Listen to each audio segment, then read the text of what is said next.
الحمدللہ رب العالمین الصلاۃ والسلام علی سیدنا المرسلین وعلی آلہ وصحبہ اجمعین اما بعد۔ تمام قسم کی تعریف، حمد و ثنا، کبریائی، بڑائی، بزرگی اللہ رب العزت کے لیے لائق و زیبا ہے۔ درود و سلام انبیاء کرام پر، خصوصاً نبی مکرم رحمۃ للعالمین امام الانبیاء محمد صلی اللہ علیہ وسلم پر۔ رب اشرح لی صدری ویسر لی امری واحلل عقدۃ من لسانی یفقہوا قولی۔ ربی زدنی علما، ربی زدنی علما، اللہم فقہنا فی الدین، اللہم فقہنا فی الدین۔ باجی السلام علیکم ورحمۃ اللہ وبرکاتہ۔ وعلیکم السلام۔ یہ بتایا تھا آج ناظمہ چاچی کی دعا تھی، تو وہ میت پہ ہیں سندھی میں، تو ان کی جگہ آج ہم کر لیں گے اور ہماری جگہ کل وہ کر لیں گے۔ نہیں آج ہے نا صفیہ کریں گے، کل وہ کریں گے، پھر اس کے بعد آپ کر لینا۔ جی ہاں، میں نے میسج چھوڑی تھی کہ آج آپ کر لو، تو پھر وہی ہم آپ سے پوچھ رہے تھے۔ نہیں، یہ میں نے صفیہ کو بولی ہوں، آج صفیہ کر رہے ہیں، ٹھیک ہے؟ آپ دونوں کل پرسوں میں دیکھ لینا پھر انشاءاللہ۔ انشاءاللہ ٹھیک ہے باجی۔ السلام علیکم ورحمۃ اللہ وبرکاتہ۔ وعلیکم السلام۔ آج دیکھیں گے ہم آیت نمبر 94۔ اعوذ باللہ من الشیطان الرجیم، بسم اللہ الرحمن الرحیم۔ یا الذین آمنوا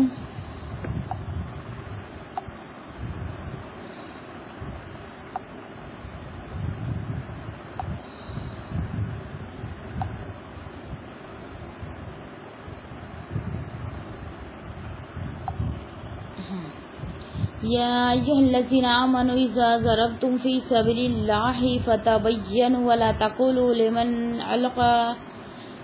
القى الیکم السلام لست مؤمنا تبتغون عرض الحیاۃ الدنیا فعند اللہ مغانم کثیرہ کذلک کنتم من قبل فمن اللہ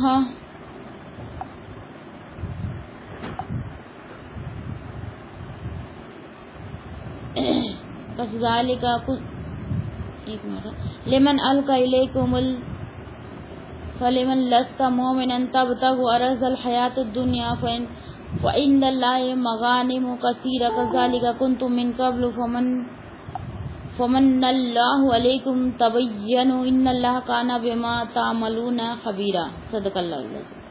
اے لوگو جو ایمان لائے ہو، جو تم اللہ کے راستے میں سفر کرو تو خوب تحقیق کر لو، اور جو تمہیں سلام پیش کرے اسے یہ نہ کہو کہ تم مومن نہیں، تم دنیا کی زندگی کا سامان چاہتے ہو، اللہ کے پاس بہت سی غنیمتیں ہیں، اس سے پہلے کہ تم بھی ایسے ہی تھے تو اللہ نے تم پر احسان فرمایا، پس خوب تحقیق کر لو، بے شک اللہ ہمیشہ اس سے جو تم کرتے ہو پورا باخبر ہے۔ اب اس میں کیا فرمایا جا رہا ہے کہ تم جب سفر کرو تو خوب تحقیق کر لو۔ اب تحقیق کرنے سے مراد، اگر کئی نبی صلی اللہ علیہ وسلم کا طریقہ کیا تھا کہ جب وہ ایک جگہ سے دوسری جگہ ہجرت کرتے تھے نا، تو وہاں کی پوری معلومات لے لیتے تھے۔ یہ ایک عقل مندی کی بھی بات ہے اور ایک ادب والی بھی بات ہے، کہ یعنی اخلاق کی ادب کی بات ہے یہ کہ ہم کہیں جائیں تو اس کا محاسبہ ضرور کر لیں، اس کے بارے میں جان لیں۔ اگر کوئی، اور اس کے بعد دوسری بات اس میں کیا فرمائی جا رہی ہے کہ اگر کوئی غیر مسلم تم کو سلام کرے تو اسے یہ نہ کہو کہ تم مسلم نہیں ہے، بلکہ اللہ تعالیٰ کیا فرما رہا ہے کہ تم بھی پہلے مسلم نہیں تھے، لیکن اللہ نے تم پر احسان کیا، پھر تم بنے۔ اگر وہ اس پہ بھی اللہ تعالیٰ احسان کر دیں گا تو وہ بھی تم سے اچھا مسلم بن جائیں گا۔ اور ابتدا اسلام میں، یعنی اسلام کی شروعات میں السلام علیکم کا لفظ مسلمانوں کے لیے شعار اور فرقین کے مسلمان ہونے کی علامت سمجھا جاتا تھا، یعنی جس نے سلام کیا تو سمجھا جاتا تھا کہ یہ جو ہے مسلمان ہے، کیونکہ پہلے مسلمان بہت کم تھے اور پورے غیر مسلم ہی تھے نا، مشرکین مکہ تھے، یہودی، منافقین سب تھے، لیکن جو سلام کر دیتا تھا تو وہ سمجھ جاتے تھے کہ ارے یہ مسلمان ہے۔ اگر وہ نہیں کرتا تھا تو ان کے سمجھ میں آ جاتا تھا کہ نہیں یہ مسلمان نہیں ہے۔ آج ہم نام سے پہچانتے نا، کہ عبداللہ رہا تو ہم سمجھتے مسلمان ہے، اور کیا بولتے تو کرشنا رہا تو ہم سمجھتے نہیں یہ تو ہندو ہے، نام سے ہم پہچانتے، پہلے سلام سے پہچانا جاتا تھا۔ اور جو صحابہ کرام جو تھے ان لوگ نے جب اسلام قبول کیا تو کسی نے نام کو بدلا اور کسی نے نہیں بدلا، تو نام کی وجہ سے بھی وہ زیادہ تر پہچان میں نہیں آتے تھے، صرف سلام کی وجہ سے آتے تھے۔ اس لیے یہاں پہ کیا فرمایا جا رہا ہے کہ اس دور میں عرب کے نو مسلمانوں اور کافروں کے درمیان لباس، زبان یا کسی چیز میں کوئی نمایاں امتیاز نہ تھا جس کی بنا پر ایک مسلمان ظاہری طور پر دوسرے مسلمان کو پہچان سکتا. ان کی مسلم رہو یا غیر مسلم زبان ان کی عربی تھی. لباس بھی ایک طریقہ پہنتے تھے، کیونکہ آج بھی دیکھو مکہ میں ایک طریقہ لباس پہنا جاتا. اگر ہمارے یہاں دیکھو ہم نام سے بھی پہچانتے اور لباس سے بھی پہچانے جاتے ہیں نا. کوئی بھرکے والی دکھ جائیں گے تو ہم بولے نہیں یہ مسلمان ہے نا. اور کوئی اگر بنا بھرکے کے دکھیں گے تو ہم کیا سوچیں گے اس کو، نہیں یہ غیر مسلم ہے. یا پھر کوئی بنا ٹیکے کی دکھیں گی تو ہم سمجھیں گے ہاں یہ مسلم ہے. اور ٹیکے والی دکھیں گی تو ہم وہ سمجھیں گے.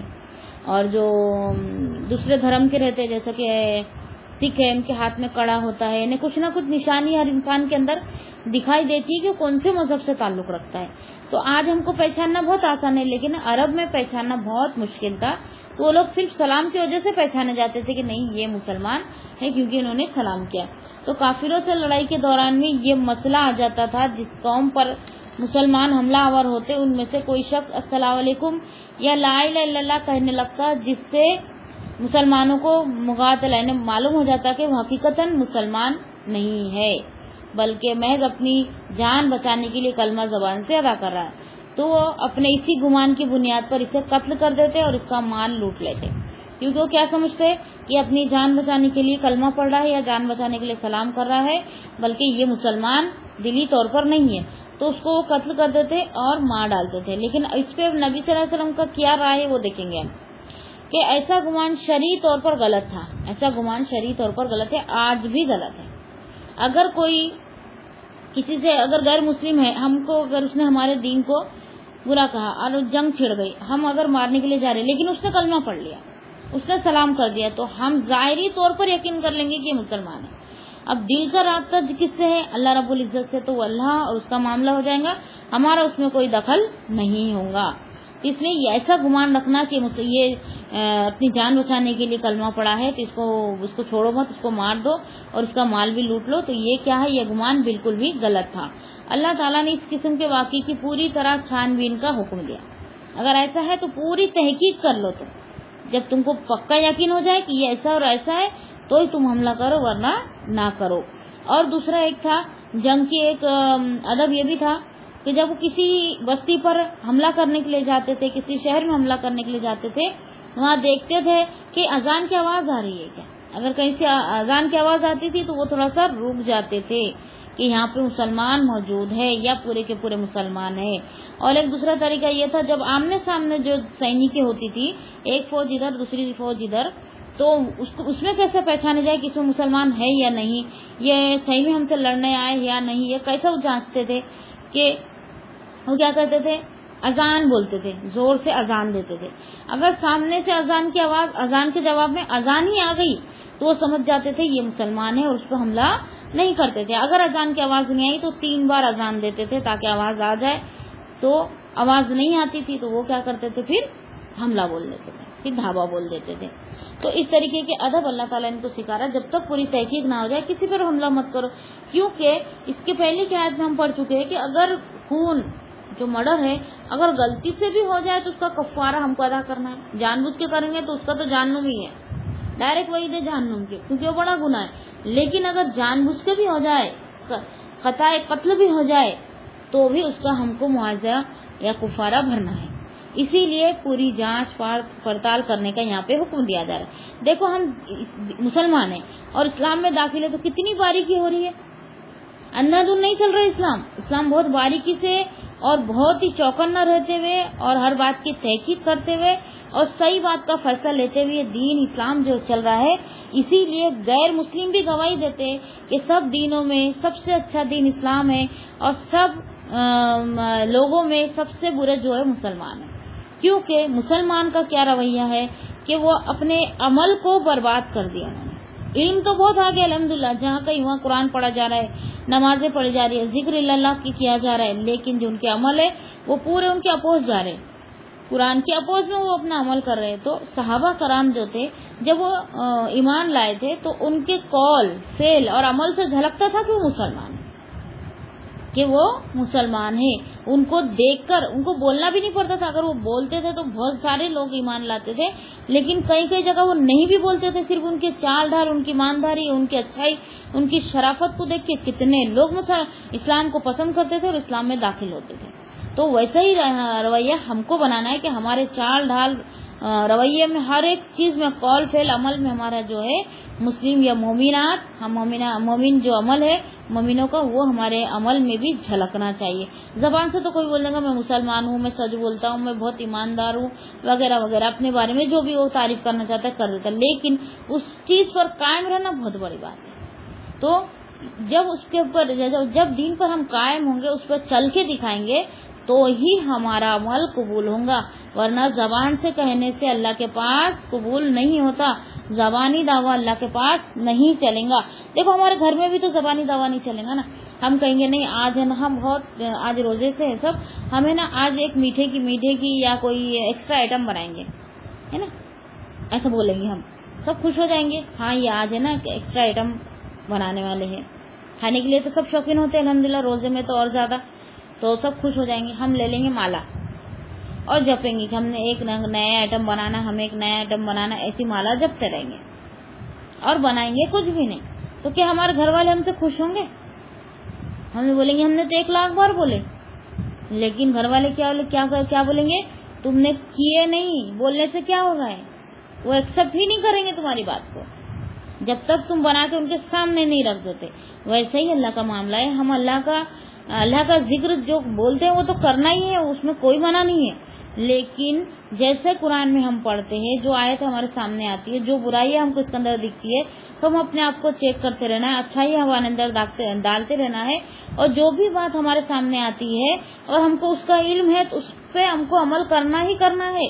اگر نہیں کریں گے علم آنے کے بعد تو دوہرا گناہ ہے. جیسے دوہرا اجر رہتا ہے نا, ویسا دوہرا گناہ بھی رہتا ہے. اب یہ تحقیق کی بات چل رہی ہے یہاں پہ کہ جب بھی ہم کسی کے یہاں جائے یا کہیں بھی جائے تو پہلے پوری تحقیق ہم کو کر لینا چاہیے. تحقیق کے بغیر چھوڑ دینے میں اگر یہ امکان ہے, یہ ڈر ہے کہ ایک کافی جھوٹ کی بنا پر اپنی جان بچا لے, تو قتل کرنے میں اس بات کا امکان ہے کہ ایک بے گناہ مومن تمہارے ہاتھ سے مارا جائے. اگر ہم تحقیق نہیں کریں گے اور اس کو کیا سمجھیں گے, ظاہری مسلمان ہے اور اس نے ظاہری طور پہ کلمہ پڑھا, کیونکہ ہم کو وہ غیب کا علم تو ہے نہیں نا کہ ہم اس کے دل میں جھانک لیں. اگر ہم نے اس کو قتل کر دیا تو سمجھ جانا ہم نے کسی مسلمان کو ناحق قتل کر دیا. یہ غلطی نہ ہو, اس لیے اللہ تعالیٰ یہاں پہ تربیت کر رہا ہے مومنوں کی کہ جب بھی تم کہیں جاؤ تو پہلے تحقیق کر لیا کرو. ہمارے کافر چھوڑ دینے میں غلطی کرنا اس سے بدر جہاں بہتر ہے کہ تم ایک مومن کو قتل کرنے میں غلطی کرو. ایک تم کافر کو چھوڑ دیں گے نا اتنا گناہ نہیں ہوگا جتنا ایک مومن کو تم قتل کر دیں گے اتنا بڑا گناہ. اس لیے یہاں پہ بہت باریکی سے تحقیق کرنے کا حکم دیا جا رہا ہے کہ کسی پر ظلم مت کرو. اور جب جنگ پر جاتے تھے تو اس میں نبی صلی اللہ علیہ وسلم نصیحتیں کرتے تھے کہ تم عورتوں کو نہیں مارو گے, تم بچوں کو نہیں مارو گے, تم بزرگوں کو نہیں ماریں گے, بوڑھوں کو نہیں مارو گے, تم جو لڑنے آئے تمہارے سے صرف اسی سے تم کو لڑنا ہے.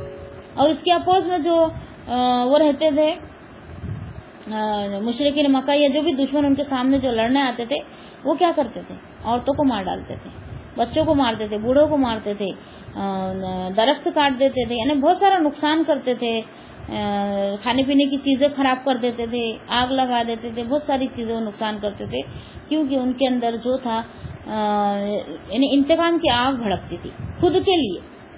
اور صحابہ کرام اور جو مسلمان ہوتے تھے وہ اللہ کی رضا کے لیے کرتے تھے, اس لیے اللہ کا حکم اس میں داخل کرنا بہت زیادہ ضروری تھا. تو اللہ کے حکم کو داخل کرتے ہوئے اس پہ عمل کرتے تھے. جب اللہ کا حکم ہمارے اندر داخل ہو گیا, اس کے مطابق اگر ہم عمل کریں گے نا تو کوئی بھی غلطی ہم نہیں کریں گے. ٹھیک ہے. پھر اس میں سیدنا عبداللہ بن عباس رضی اللہ تعالیٰ عنہ بیان کرتے ہیں, ایک شخص اپنی بکریوں کے پاس تھا کہ چند مسلمان اس کے پاس پہنچے. اس نے کہا السلام علیکم. مسلمانوں نے اس کے مومن ہونے کا یقین نہ کیا, اسے پکڑا اور اسے قتل کر دیا. دیکھو صحابہ سے بھی غلطیاں ہوتی تھی, اسے قتل کر دیا اور اس کی بکریوں کو اپنے قبضے میں لے لیا. اس موقع پر اللہ تعالیٰ نے آیات نازل فرمائی. دیکھو مومن بھی اگر غلطی کرتا تھا, اتنی بڑے بڑے ان کے نیکیاں تھی, وہ بھی اگر ذرا سی چوک ہو جاتی تھی ان سے وہ بھی انجانے میں، تو اللہ تعالیٰ اس کو منظور نہیں کرتا تھا، بلکہ آیت اتار کے ان کو سمجھا دیتا تھا کہ تم نے جو گمان کیے، تم نے جو کام کیے وہ بالکل بھی غلط تھا۔ اب یہ کون سی آیت اتری؟ یہی والی جو ابھی ہم پڑھے ہیں، اور جو تمہیں سلام پیش کرے اسے یہ نہ کہو کہ تم مومن نہیں ہے۔ تم کیا جانتے اس کے دل کا حال؟ اگر مومن نہیں بھی ہے تم اس کو چھوڑ دیں گے تو وہ بہتر ہوگا، یا اگر تم غلطی سے کسی مومن کو قتل کر دو۔ تب اس آیت کا مطلب یہ ہے، اور جو تمہیں سلام پیش کرے اسے یہ نہ کہو کہ تم مومن نہیں ہے۔ تم دنیا کی زندگی کا سامان چاہتے ہو، تم ایسا چاہتے ہو کہ تم مومن نہیں ہے اور اس کو قتل کر دیتے ہو، اور اس کا جو سامان ہے، جو متاع ہے، اس کو تم اپنے قبضے میں لے لیتے ہو۔ کیا دنیا تم کو اتنی پسند آ گئی ہے؟ ارے اللہ، دنیا میں تو کچھ نہیں، اللہ کے پاس تو بہت ساری غنیمتیں ہیں، اور اللہ تعالیٰ تم کو عطا کریں گا اگر اللہ کے حکم کے مطابق تم زندگی گزارو۔ اور ایک حدیث سے سیدنا عبداللہ بن عباس رضی اللہ تعالیٰ عنہ بیان کرتے ہیں کہ بنو سلیم کا ایک شخص صحابہ کی ایک جماعت کے پاس سے گزرا جو اپنی بکریاں چرا رہا تھا۔ اس نے انہیں سلام کہا تو انہوں نے سمجھا کہ اس نے اپنے سے بچنے کے لیے سلام کہا، لہٰذا اسے قتل کر دیا اور اس کی بکریاں لے کر رسول اللہ صلی اللہ علیہ وسلم کے پاس گئے۔ تو اس وقت یہ آیت نازل ہوئی، کون سی آیت؟ جو یہ والی جو ہم پڑھے 294 نمبر کی آیت سورہ نساء کی۔ اب اس پر ایک حدیث سیدنا عبداللہ بن عباس رضی اللہ تعالیٰ عنہ بیان کرتے ہیں کہ رسول اللہ صلی اللہ علیہ وسلم نے مقداد سے فرمایا جب انہوں نے ایک میں سے ایک شخص کو کلمہ پڑھنے کے باوجود قتل کر دیا تھا، کلمہ پڑھ لیا تو اس کے بعد بھی قتل کر دیے تھے کہ ان کو یہ اندیشہ تھا، انہیں جان بوجھ کے نہیں کرتے تھے، ان کو یہ اندیشہ نہیں، پہچاننا مشکل ہو جاتا تھا پہلے۔ ابھی کیسے ہم آسانی سے پہچان لیتے نا، غیر مسلم کون ہے، سکھ کون ہے، عیسائی کون ہے، بہرا کون ہے، لباس سے، بات چیت سے، ہے نا، ان کے ہاتھ پیر میں کوئی نشانات ہوتے اور کوئی ٹیٹو بنا ہوتا ہے یا کوئی انگوٹھی یا کڑا، اس طریقے سے کچھ نہ کچھ ان کی علامتوں کی وجہ سے ہم پہچان لیتے تھے، لیکن ان لوگوں کو پہچاننا بہت مشکل ہو جاتا تھا، تو سلام اور کلمے سے ہی پہچانتے تھے۔ لیکن کبھی کبھی ایسا ہوتا تھا کہ وہ یہ کوئی بدماش شریر جو ایسا ہوتا تھا کہ اپنی جان بچانے کے لیے وقتی طور پر پڑھ لیتا تھا، اور ان کو ایسا لگتا تھا اس نے ہم کو بیوقوف بنایا اور یہ کافر ہمارے ہاتھ سے چھوٹ گیا۔ اس وجہ سے ان سے جو ہے یہ غلطیاں ہو جاتی تھی کہ ایک بار ایسا ہوا کہ انہوں نے جب ایک میں سے ایک شخص کو کلمہ پڑھنے کے باوجود قتل کر دیا تھا، یہ شخص اپنی قوم کفار میں رہتے ہوئے اپنے ایمان کو مخفی رکھا تھا، یعنی کافروں کے ساتھ رہتا تھا لیکن وہ ایمان والا تھا، وہ مومن تھا، مسلمان تھا، لیکن اپنے ایمان کو چھپائے رکھا تھا، کیونکہ مکہ میں ایمان کو ظاہر کرنا بولے تو بہت بڑی مصیبت کو دعوت دینا ہوتا تھا، بہت سارے مصائب سے گزرنا ہوتا تھا۔ ہو سکتا ہے کہ کبھی کبھی مصیبت جھیلتے جھیلتے وہ کیا کرتے تھے، دین سے پھر بھی جاتے تھے، کیونکہ جو کمزور ہوتے تھے وہ پھر جاتے تھے، تو وہ کیا کرتے تھے، زیادہ تر جو کمزور لوگ ہوتے تھے، جو نپٹ نہیں سکتے تھے لوگوں سے، وہ اپنے ایمان کو چھپائے رکھتے تھے، تو وہ چھپائے رکھا تھا، مگر جب اس نے اپنے ایمان کو ظاہر کیا تو نے اس لیے قتل کر دیا، حالانکہ تو بھی اس سے پہلے مکہ میں اپنے ایمان چھپائے ہوئے تھا۔ تو اللہ تعالیٰ کیا فرما رہا ہے کہ ایک مومن تھا جس کو تم نے قتل کر دیا، جب اس نے تم کو سلام کیا اور تم نے کیا گمان کیا کہ یہ مسلمان نہیں ہے، یہ اپنی جان بچانے کے لیے سلام کہہ رہا ہے، اور تم نے اس کو قتل کر دیا۔ اس نے اپنا ایمان چھپائے رکھا تھا، سلام کر دیا تھا تم کو تو تم سمجھ لینا تھا کہ ایمان والا ہے اور اس کو چھوڑ دینا تھا، تو تم نے ایسا نہیں کیا۔ تو اس سے پہلے تم کیا تھے، تمہارے پاس کے ماں پیٹ سے ایمان آیا تھا کیا؟ ایمان تو اللہ تعالیٰ نے دیا نا۔ نبی جب آئے تو کتنے لوگ نبی کو دیکھنے کے بعد بھی ایمان نہیں لائے، تو اللہ تعالیٰ نے ان کو ہدایت نہیں دیا اور تم کو ہدایت دیا، تو یہ اللہ تعالیٰ کا تم پر احسان ہے۔ تو احسان کا بدلہ تم ایسے چکا رہے ہو کہ اس کے دوسرے بندوں کو تم جو مخفی طور پر ایمان والے ہیں اس کو تم قتل کر رہے ہو بنا جانچ پڑتال کرے۔ تو یہاں پہ تحقیق کے بارے میں اتنی تاکید کی گئی ہے۔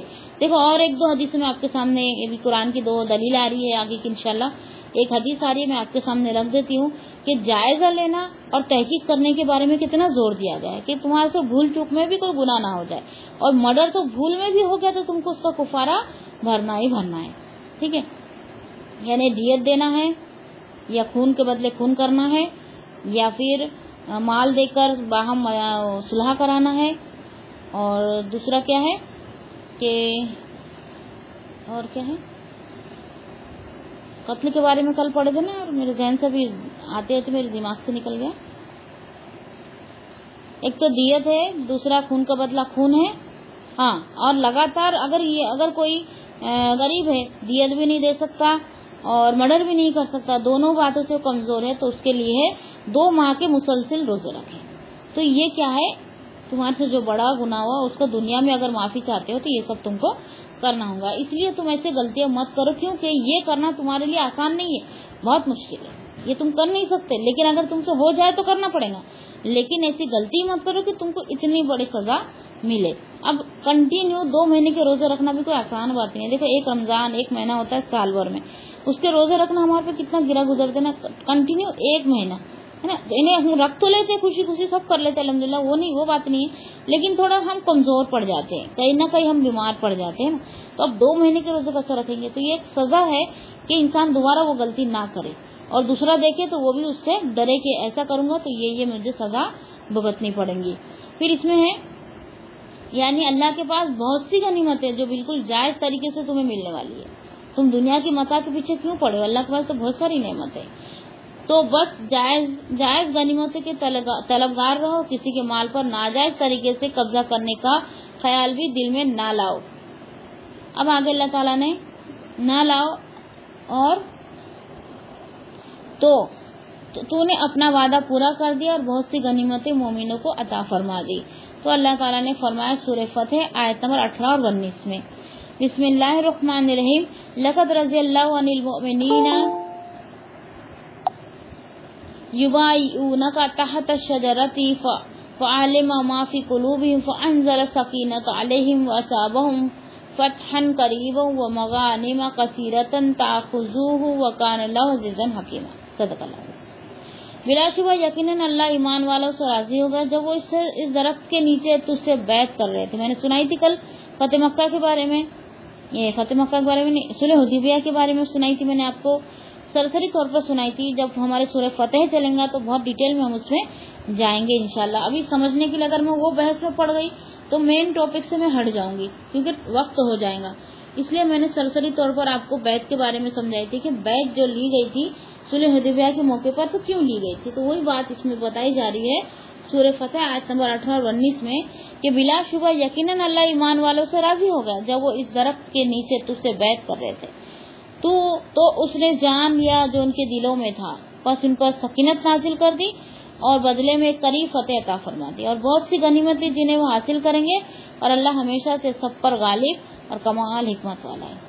دیکھو سکینت نازل کر دی, سکینت ایک بہت بڑی نعمت ہے. ہمارے پاس ایک مثال کے طور پر بہت ساری دولت ہے, شہرت ہے, مال ہے, بچے, گھر دار ہے, ہر ایک نعمت ہے ہمارے پاس, لیکن ہمارے دل میں اللہ تعالیٰ نے سکون نہیں ڈالا, بے سکونی ہے. تو کیا کر لیں گے؟ یہ سب چیزوں سے ہم فائدہ اٹھا سکیں گے کیا؟ سب چیزوں کا ہم کو مزہ آئے گا کیا؟ تو یہ جو سکینت ہے نا جو اللہ نے نازل کر دی ان کے مومنوں کے دلوں میں, تو یہ بہت بڑی نعمت ہے, سب ہر کسی کو نہیں ملتی ہے یہ. اسی لیے دل کو بھی پاک رکھنا, ایسا نہیں ظاہری طور پر کرنا اور دل میں گندگی بھر کے رکھنا, تو سکینت جو ہے وہ جاتی رہتی ہے. اللہ کی سکینت ایسے دلوں پہ نازل نہیں ہوتی.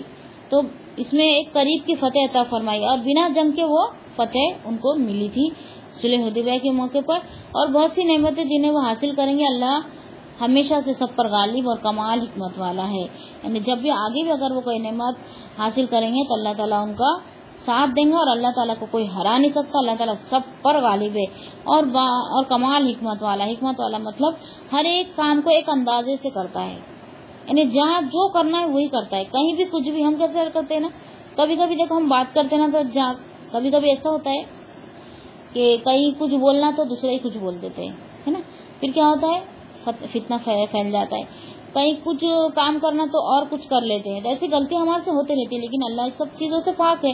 تو اللہ تعالیٰ کمال حکمت والے سے مراد یہ ہے کہ جہاں جو چیز فٹ ہوتی ہے, جہاں جو چیز جس وقت کرنا ہے وہی اللہ تعالیٰ کرتا ہے. اس لیے اللہ تعالیٰ کو کمال حکمت والا بولا گیا ہے. ٹھیک ہے.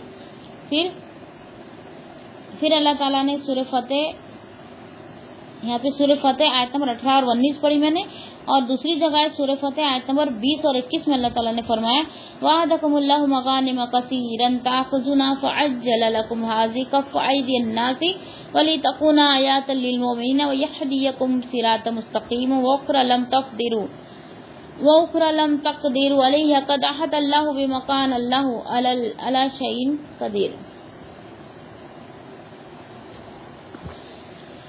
اللہ نے تم سے بہت سی غنیمتوں کا وعدہ کیا جنہیں تم حاصل کرو گے, پھر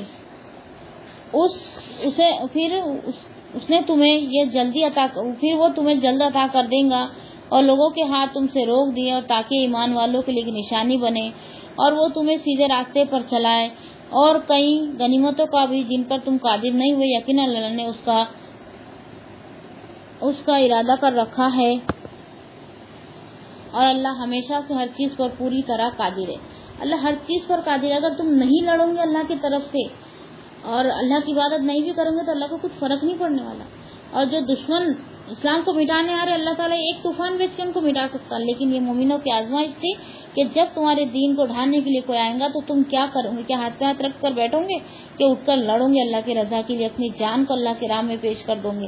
یہ آزمائش ہوتی ہے مومنوں کی، اس لیے اللہ تعالیٰ جنگ کا حکم دیا تھا۔ نہیں تو اگر جنگ کرنے کی تو اللہ تعالیٰ کی کوئی ضرورت ہی نہیں تھی۔ ایک زوردار چیخ بھی اللہ بجلی چمکا دیتا زوردار تو لوگ مر جاتے، دھڑکن بڑھ جاتی ہے اور کلیجہ پھٹ جاتا ہے یا دل پھٹ جاتا، اٹیک آ جاتا اور لوگ مر جاتے، لیکن اللہ تعالیٰ مومنوں کو آزمانا چاہتا تھا۔ تو آزمائش میں جو مومن تھے صحابہ کرام کھڑے اترے۔ اللہ تعالیٰ ہماری مدد فرمائے کہ آج چاروں طرف دنیا میں جنگیں ہو رہی ہے کہ ہمارے ہاتھ بھی نہیں اٹھ رہے کہ ہم ان کے لیے دعا کریں، ہم مدد کے لیے بھی نہیں جا رہے ہیں۔ اور اللہ تعالیٰ رمضان کا مہینہ ہے، بیت المقدس کی حفاظت فرمائے اور وہاں کے رہنے والوں کو اللہ تعالیٰ امن نصیب فرمائے تاکہ ان کا بھی روزے رمضان اور بہترین طریقے سے ہو۔ ہم رمضان کی کتنی تیاری کرتے ہیں نا، کبھی کوئی بات آ جاتی ہے نا تو کیا کہتے ہیں، ارے رمضان ہو جائے اس کے بعد دیکھیں گے۔ ہمارے یہاں بہت ایسی بات ہوتی ہے، جب کچھ بھی کوئی معاملہ آتا ہے نا تو میں ہمیشہ سے یہی بولتی ہوں، نہیں رمضان آرام سے گزارنا تو بعد میں دیکھیں گے، کیونکہ اس میں بہت ساری عبادتیں ہوتی ہے اور اگر اپن ڈسٹرب ہو گئے تو پھر عبادتیں میں دل بھی نہیں لگتا اور تھوڑی کم ہو جاتی ہے، جیسا ہونا ویسے نہیں ہوتی ہے۔ تو ہمیشہ سے میں بچوں کو بھی گھر میں یہی ٹوکتی ہوں کہ رمضان ہو جائے اس کے بعد تم کو جو کرنا ہے کرو، رمضان آسانی سے گزار لو، کیونکہ یہ نیکیوں کا سیزن ہے، اس میں جتنے نیکیاں کما سکتے کما لو، کیونکہ ایک نیکی کا بدلہ اللہ تعالیٰ 70 گنا بڑھا کر دینے والا ہے۔ تو اس کا یہ رمضان کا جو مہینہ ہے اس کا ایک ایک لمحہ قیمتی ہے، اس کو ضائع مت کرو۔ اس طریقے سے میں بولتی رہتی ہوں۔ اب مسجد اقصیٰ جو ہے بیت المقدس، وہاں کے رہنے والے پہ اتنا ظلم ڈھایا جا رہا ہے، رمضان کے مہینے میں اتنی پریشانی ہو رہی ہے، گولی بارود ہو رہی ہے، لوگ سو رہے ہیں تو وہ ڈر رہے ہیں کہ صبح اٹھیں گے کہ نہیں اٹھیں گے، یہ اٹھیں گے تو ہمارے بچے بچیں گے کہ نہیں بچیں گے، کہ ہم بچیں گے کہ نہیں بچیں گے۔ ایسا بھی ہوتا ہے کہ پورے خاندان مر جاتا ہے، بس ایک بچہ بچ جاتا ہے، وہ بیچارہ لاوارث ہو جاتا ہے۔ تو اس طریقے کے بھی دیکھنے میں آ رہا ہے، اس لیے ہمیشہ دعا کرتے رہنا کہ اللہ تعالیٰ دنیا میں امن نصیب فرمائے اور رمضان اللہ تعالیٰ سب کا آسانی سے گزارے، اور ہمارے جو مسلمان بہن بھائیوں پر جو بھی ظلم ہو رہے اللہ تعالیٰ ان کو صبر جمیل عطا فرمائے اور ان کو امن و امان میں رکھے، آمین ثم آمین۔ اللہ تعالیٰ اپنی حفاظت میں ان سب کو رکھے۔ پھر ایک آخری حدیث سے سیدنا عدی بن حاتم رضی اللہ تعالیٰ عنہ بیان کرتے ہیں کہ رسول اللہ صلی اللہ علیہ وسلم نے انہیں فرمایا تھا، اگر تمہاری عمر لمبی ہوئی تو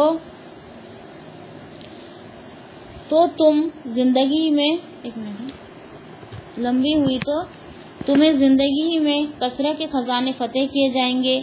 سیدنا عدی رضی اللہ تعالیٰ عنہ بیان کرتے ہیں کہ پھر وہ خزانے فتح ہوئے، وہ ان لوگوں میں شامل تھا جنہوں نے کسرا بن ہرمز کے خزانوں کو فتح کیا تھا۔ یہ نبی صلی اللہ علیہ وسلم کی بات تھی، نبی صلی اللہ علیہ وسلم نے بول کر گئے تھے، بعد میں بھی بہت ساری باتیں سچ ہوتی تھی اور وہ اپنے آنکھوں سے دیکھتے تھے کہ نبی صلی اللہ علیہ وسلم نے کہا یہ سچ ہوئی۔ کسرا اور کثیر اور کسرا یہ ایران اور روم کے بادشاہ کو کہتے تھے، وہاں پہ بہت سارا مال، بہت خزانہ اور بہت بادشاہت تھی۔ تو یہ جو تھے روم کے جو تھے رومی، وہ بھی مسلمانوں کے سامنے بہت بڑی تعداد میں جنگ کے لیے آئے اور حضرت عمر فاروق جو تھے انہوں نے ان سے جنگ کی، اور 3 لاکھ تھے اور یہ شاید 1 لاکھ ہوتے تھے، 3 لاکھ کا ان کا لشکر ہوتا تھا، یہ لوگ 1 لاکھ ہوتے تھے اور اس پر حملہ کرتے تھے اور یہی غالب آتے تھے۔ اور بیت المقدس کو نبی صلی اللہ علیہ وسلم کے بعد سب سے پہلے حضرت عمر بن خطاب جو تھے انہوں نے فتح کیے تھے۔ اس لیے نبی صلی اللہ علیہ وسلم کی حدیث ملتی ہے کہ اگر میرے بعد نبوت کا سلسلہ بند ہو گیا، نبوت کا سلسلہ ختم ہو گیا، مہر لگ گئی، لیکن اگر نبوت کا سلسلہ جاری رہتا تو میرے بعد اگر کوئی نبی ہوتا تو وہ عمر بن خطاب ہوتے، کیونکہ انہوں نے بیت المقدس کو فتح کیا، وہاں کی چابیاں ان کے ہاتھ میں آئی اور وہاں پہ انہوں نے نماز بھی پڑھائی، اس جگہ پہ جہاں سے نبی صلی اللہ علیہ وسلم کو معراج ہوئی تھی۔ معراج سے جیسے نبی صلی اللہ علیہ وسلم کو بیت المقدس لے جایا گیا براق پہ بٹھا کر، پھر وہاں پہ تمام نبی آئے، اللہ عالم وہ جسم کے ساتھ آئے کہ روح کے ساتھ آئے، اللہ عالم ہم کو نہیں بتایا گیا تھا، ہم اس کے بحث میں نہیں پڑھیں گے، بس وہاں پہ انہوں نے سب نبیوں کی امامت کرائی، پھر وہاں پہ ان کو دودھ یا پانی پیش کیا گیا اور شراب بھی شاید پیش کی گئی، تو انہوں نے دودھ کا پیالہ کو پسند کیا نبی صلی اللہ علیہ وسلم نے۔ اس کے بعد پھر باہر ایک بہت بڑا پتھر تھا، وہاں سے ان کو معراج کس کو کہتے ہیں عربی زبان میں؟ سیڑھی کو معراج کہتے ہیں، سیڑھی کو معراج کہتے ہیں۔ پھر وہاں پہ سیڑھی لائی گئی، وہ سیڑھی کے ذریعے سے نبی صلی اللہ علیہ وسلم حضرت جبریل علیہ السلام کے ساتھ معراج پر گئے تھے۔ پہلے آسمان پر گئے، وہاں پہ کھٹکھٹائے، کون ہے میرے ساتھ؟ حضرت جبریل علیہ السلام نے کہا میرے ساتھ مہمان ہے، تو بولے مہمان کا نام کیا ہے؟ تو بولے نبی صلی اللہ علیہ وسلم۔ تم کو بلایا گیا ہے؟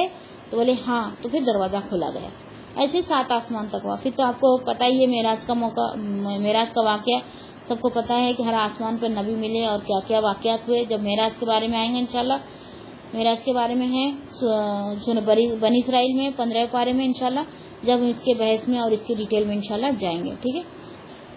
پھر آگے ہے آیت نمبر 95 اور 96۔ بسم اللہ الرحمن الرحیم۔ لا يستوي القاعدون من المؤمنین غیر اولی الضراء والمجاہدون فی سبیل اللہ باموالہم وانفسہم فضل اللہ المجاہدین باموالہم وانفسہم عن القاعدین درجہ وکلا وعد اللہ الحسنى فضل اللہ المجاہدین علی القاعدین اجرا عظیما درجات منہ مغفرۃ ورحمہ وکان اللہ غفورا رحیما۔ صدق اللہ۔ ترجمہ ہے، ایمان والوں میں سے بیٹھ رہنے والے جو کسی تکلیف والے نہیں اور اللہ کے راستے میں اپنے مالوں اور اپنی جانوں کے ساتھ جہاد کرنے والے برابر نہیں۔ اللہ نے اپنے مالوں اور اپنی جانوں کے ساتھ جہاد کرنے والوں کو بیٹھ رہنے والوں پر درجے میں فضیلت دی ہے، اور ہر ایک سے اللہ نے بھلائی کا وعدہ کیا ہے، اور اللہ نے جہاد کرنے والوں کو بیٹھ رہنے والوں پر بہت بڑے اجر کی فضیلت عطا فرمائی ہے، اپنی طرف سے بہت سے درجوں کی اور بخشش اور رحمت کی، اور اللہ ہمیشہ سے بے حد بخشنے والا نہایت مہربان ہے۔ اب یہاں پہ فرض عین کے بارے میں یعنی جہاد کے بارے میں ذکر ہو رہا ہے، اس کو ہم دیکھیں گے کہ جہاد کے فرض عین ہونے کی صورت میں تو کسی شخص کو بلا عذر گھر میں بیٹھ رہنے کی اجازت نہیں تھی۔ بلا عذر یعنی کوئی عذر ہو، یعنی عذر کیا؟ ایک تو اس کے پاس مال نہ ہو، یا پھر کوئی سواری نہ ہو، یا پھر تلوار نہ ہو، یا پھر لنگڑا لولا ہو، یا پھر بیمار ہو، یا پھر اس کے ماں باپ بوڑھے ہو اور اس کے ماں باپ کا اس کے علاوہ کرنے والا کوئی نہ ہو، یہ ہے عذر۔ اس کے علاوہ اگر کوئی بھی چیز ہے تو وہ عذر میں پیش نہیں ہوں گی، اور وہ جان بوجھ کے بہانے کر کر اگر جہاد میں نہیں گیا تو وہ بڑے گناہ میں شامل ہو جائیں گا۔ جیسا کہ 3 صحابہ جو مشہور ہے کہ جنگ میں بہانوں کی وجہ سے نہیں گئے تھے جنگ تبوک میں، اور پھر بعد میں جب نبی صلی اللہ علیہ وسلم جنگ تبوک سے واپس آئے تو جو منافقین تھے وہ بہانے کر رہے تھے، جھوٹ بول رہے تھے، لیکن جو 3 صحابی تھے انہوں نے بہانے بھی نہیں کیے، جھوٹ بھی نہیں کیے، انہوں نے جو سچ تھا وہ بتا دیا۔ تو نبی صلی اللہ علیہ وسلم بہت خوش ہوئے سچ بتانے پر، لیکن اللہ تعالیٰ نے ان کو کچھ سزائیں دی تھی کہ ان کے گناہ جو دنیا میں ختم ہو جائے۔ تو اس کے بارے میں بھی قرآن مجید میں آئیں گا، دھیرے دھیرے اس کا بھی واقعہ ہمارے سامنے آئیں گا، لیکن ابھی میں یہاں پہ عذر پیش کرنے کے بارے میں مجھے یہ واقعہ یاد آیا، میں سرسری طور پر آپ کے سامنے رکھ دی۔ اور ایسی صورت میں جہاد میں شامل نہ ہونا سری نفاق ہے، یعنی بہانے ٹولے کرنے کے بعد کرے اور جہاد میں شامل نہ ہو تو سمجھ لینا وہ کون ہے؟ منافق ہے۔ جب نفیر عام سب کے نکلنے کا حکم عام نہ ہو اور امام کی طرف سے اعلان کیا جائے کہ جو شخص جہاد کے لیے نکل سکتا ہو نکلے، اور جو اپنے کام کی وجہ سے نہیں نکل سکتا اسے اپنے گھر میں بیٹھ رہنے کی اجازت ہے، تو یہ جائز ہے۔ آیات میں اسی صورت کے حال کی پیش نظر فضیلت کا ذکر ہے۔ امام کی اجازت کے باوجود جو لوگ گھروں میں بیٹھے رہتے ہیں وہ اپنی خوشی سے جہاد میں شریک ہوتے ہیں، یہ دونوں برابر نہیں ہو سکتے۔ جو بہانے کر کر جان بوجھ کر گھر میں بیٹھے رہتے کہ ہم جنگ پہ جائیں گے تو ہماری جو ہے جان چلی جائیں گی، اپنی جان کی پرواہ کر رہے، مال کی پرواہ کر رہے اور گھر میں بیٹھے رہ رہے، اور دوسرے جو ہے مومن وہ اپنی جان مال وقت صلاحیت لگا کر خوشی سے جنگ میں شامل ہو رہے، کہ یہ دونوں برابر ہو سکتے؟ نہیں ہو سکتے ہیں۔ اس میں اللہ تعالیٰ فرق بتا رہا ہے مسلمان اور کافر میں، ٹھیک ہے۔ پھر آگے ہے سیدنا برہ بن عازب رضی اللہ تعالیٰ عنہ بیان کرتے ہیں کہ جب یہ آیات نازل ہوئی یعنی آیت کے یہ حصہ لا یستوی القاعدون من المؤمنین، تو آپ صلی اللہ علیہ وسلم نے زید بن ثابت رضی اللہ تعالیٰ عنہ کو بلایا اور اسے یہ آیات لکھوائی، دیکھو حیاتی میں لکھوائی۔ اتنے میں ابن ام مکتوم رضی اللہ تعالیٰ عنہ آپ کے پاس آئے، انہوں نے کہا اللہ کے رسول، اللہ کی قسم اگر مجھ میں استطاعت ہوتی تو میں ضرور جہاد کرتا. وہ نابینا تھے. دیکھو نابینا بھی ایک عذر ہے, جب دکھیں گا نہیں تو وہ حملہ کیسے کریں گے؟ تو وہ نابینا تھے. تو اسی وقت اللہ نے اپنے رسول پر وحی نازل کی. تب آپ کی ران مبارک میری ران پر تھی. وہ مجھ پر اتنی بھاری ہو گئی کہ مجھے اندیشہ ہوا کہ کہیں میری ران ٹوٹ ہی نہ جائے. آخر یہ کیفیت ختم ہوئی. اللہ نے الفاظ نازل کے غیر اولی الذرائی, یعنی یہاں پہ دیا ہے نا غیر اولی الذرائی, مطلب بنا یعنی کسی کو کوئی تکلیف ہو, اگر کوئی عذر ہے سچ میں کہ کوئی نابینا ہے, لنگڑا ہے, لولا ہے, طبیعت خراب ہے, کمزور دل کا ہے, یا پھر اس کے ماں باپ ہے اور اس کا کرنے والا کوئی نہ ہو, اور بھی بہت سارے عذر ہیں جو جائز مانے جاتے ہیں دین میں, اسلام میں. اگر وہ واقعی وہ عذر میں پھنسا ہوا ہے تو اگر وہ جنگ میں نہیں جاتا ہے تو اس پر کوئی گناہ نہیں. اور کئی واقعات ایسے بھی ملتے ہیں کہ ایک صحابی آئے جنگ میں شامل ہونے کے لیے. نبی صلی اللہ علیہ وسلم سے پوچھا تمہارے گھر میں کون ہے؟ بولے میری بوڑھی ماں ہے, اس کا کرنے والا کوئی نہیں ہے. تو انہوں نے اس کو جنگ کی اجازت نہیں دی, بلکہ یہ کہا کہ تم اپنی ماں کی خدمت کرو, وہ تمہارے لیے جنگ ہے. تو یہاں تک اسلام ہمارے بارے میں سوچتا ہے, یہاں تک. تو یہاں پہ کیا فرمایا جا رہا ہے کہ اگر کوئی تکلیف اور کوئی عذر ہے تو پھر وہ نہ آئے تو کوئی بات نہیں, لیکن اگر بہانے ٹہانے کر اگر وہ جنگ پر نہیں جائیں گا تو اللہ دلوں کے حالت تک کو جانتا ہے, دلوں کے بھیدوں کو تک جانتا ہے, اور اللہ تعالیٰ اس کے لیے کافی ہو جائے گا حساب لینے کے لیے. پھر اور ایک ہے, اور جنگ کے لیے بھی ہے, اور اگر ماں باپ بوڑھے ہیں ان کی خدمت کا ہمارے علاوہ اگر کوئی نہیں ہے, جیسا اگر دو بھائی ہے, ایک بھائی اس کی حفاظت کر سکتا ہے ماں کی تو ہم حج کو جا سکتے ہیں, لیکن کسی کو ایک ہی بیٹا ہوتا ہے, یا پھر ایسا بھی ہوتا ہے کہ 3-4 بیٹے ہیں لیکن ایک بیٹا فرمانبردار ہوتا ہے, 3 نافرمان ہوتے ہیں. تو اس کے جانے کے بعد اسے یہ اندیشہ ہوتا ہے کہ میرے بعد میرے ماں باپ کا دھیان رکھیں گے کہ نہیں رکھیں گے. ایسی صورت میں بھی جنگ پہ تو نہیں ہے لیکن حج کو بھی جانا منع ہے.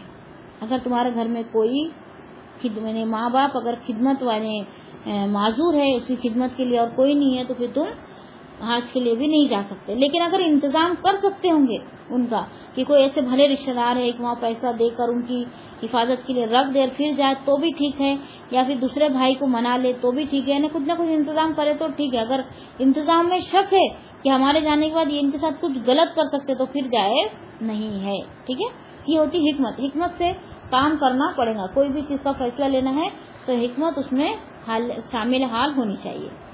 پھر آگے سیدنا سہل بن سعد رضی اللہ تعالیٰ عنہ بیان کرتے ہیں کہ میں نے مروان بن حکم کو مسجد میں دیکھا تو میں ان کے پاس آ کر بیٹھ گیا. انہوں نے بیان کیا کہ سیدنا زید بن ثابت رضی اللہ تعالیٰ عنہ نے انہیں خبر دی تھی کہ رسول اللہ صلی اللہ علیہ وسلم نے مجھے آیت کے الفاظ لکھوائے, لا یستوی القاعدون من المؤمنین والمجاہدین فی سبیل اللہ, مسلمانوں بیٹھ رہنے والے اللہ کے راستے میں لڑنے والوں کے برابر نہیں ہو سکتے. اور آپ جس وقت لکھا رہے تھے اس وقت ابن ام مکتوم رضی اللہ تعالیٰ عنہ آئے اور عرض کرنے لگے اللہ کے رسول اگر مجھ میں جہاد کرنے کی استطاعت ہوتی تو میں بھی ضرور جہاد کرتا. دیکھو امید رکھ رہے ہیں وہ اور نیت کر رہے ہیں, لیکن ان کی کمزوری کی وجہ سے, ان کی معذرت کی وجہ سے وہ نہیں کر پا رہے تو ان کو جہاد کا ثواب ملے گا. ٹھیک ہے, انہوں نے یہ اس لیے عرض کی تھی کہ وہ نابینا تھے. اسی وقت اللہ تعالیٰ نے رسول اللہ صلی اللہ علیہ وسلم پر وحی کا نزول شروع فرما دیا. اس وقت آپ کی ران مبارک میری ران پر تھی. مجھے اس قدر بوجھ محسوس ہوا کہ میں ڈرنے لگا کہ کہیں میری ران ٹوٹ نہ جائے. جب وحی کی کیفیت ختم ہوئی تو معلوم ہوا کہ اللہ تعالیٰ نے اس آیت میں الفاظ بھی نازل فرما دیے ہیں, غیر اولی الذرائی, کوئی عذر نہ رکھنے والے. عذر رکھنے والے کے لیے تو عذر ہے, کسی کوئی عذر نہ رکھنے والے کے لیے ہے یہ آیت. مطلب کوئی عذر نہیں رکھتے, بہانے کر رہے ہیں تو وہ گنہگار ہے. اگر کسی کا عذر ہے تو پھر اس کے لیے پوری اجازت ہے کہ وہ جنگ پر نہ جائے. ٹھیک ہے, اب معلوم ہوا کہ جس شخص کی نیت جہاد کی ہو مگر اسے کوئی تکلیف ہو اور وہ کسی عذر کی بنا پر جہاد میں شریک نہ ہو سکے تو ایسے مہاجرین کے برابر ثواب ملتا ہے, جیسا کہ یعنی جو جہاد پہ جا رہا ہے اس کے برابر اس کو ثواب مل رہا ہے. جیسا کہ سیدنا انس رضی اللہ تعالیٰ عنہ بیان کرتے ہیں کہ رسول اللہ صلی اللہ علیہ وسلم نے فرمایا مدینے میں رہنے کے باوجود کچھ لوگ ایسے بھی ہیں کہ تم نے جس قدر بھی سفر کیا, جتنی وادیاں بھی طے کی, وہ تمہارے ساتھ تھے. یہ نبی صلی اللہ علیہ وسلم کی حدیث ملتی ہے کہ وہ